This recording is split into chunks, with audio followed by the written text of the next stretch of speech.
We ended up getting this big wait list, even though there were other products out there. And we started building out the app in our spare time. I think if you ask a lot of my peers, I'm kind of prolific for being a workaholic. My standard working schedule at Skillshare and Grailed was I'd get into the office by 9:30 and probably leave the office by like midnight every day for years. But a big shift for me was now, especially since we're working remotely, we'd work our 9:30 to 5, then from 5 to like 1 or 3 a.m. we would be on a call working on 1v1 me after work. We did this for quite a few months. Then Anthony actually was working at a different company at the time and recruited a couple of his friends to come and work with us as well. They're still the engineers that work with us today, actually.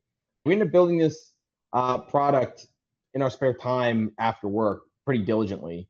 Within this course of, I think it was about 6 months later after starting, we ended up launching the app on what was called Airport at the time, which is basically an app for test flights. If you're not familiar with test flight, it's basically when you're building an iOS app, the way that you can distribute a beta version to some specific testers.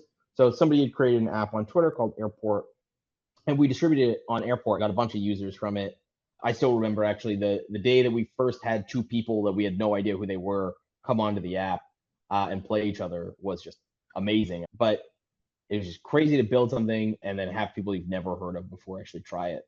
We built that out, and then we had a bunch of people start using the app, telling their friends, and it started growing. We then told our waitlist, hey, the app is finally live, come use it. And a bunch of people started using it again. There were all sorts of problems that happen as soon as you start doing that. One of the big ones with an app like ours is just getting people to actually play each other. For the first year of the app, it was all the people that worked there basically played every single person that joined the app. So you join the app, you put up a match you want to play Call of Duty, let's say for $5. We would just be the people who go take your match and play you for $5. Most of the time we'd lose, but we'd become friends with you and you'd start using the app. This is how we built the initial community of the app. Fast forward another 2 years, and the beginning of January 2023, we launched what is now the main product of 1v1me, which is staking. Staking is the idea that instead of putting up your own money to back your gameplay, we give the ability for fans to back the buy-in of a player in order to get a share of the prize when it gets paid out.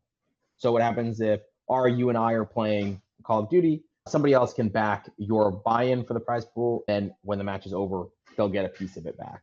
We launched that about last year to our existing audience. I think we did about $14,000 in the first month in terms of sales. Last month we did just over $3 million.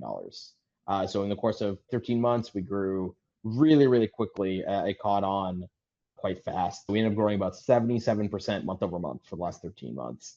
We're still growing. We're still launching new games. We're still finding new athletes. The goal of the business is really long term. We want to be the world's first global 24/7 esports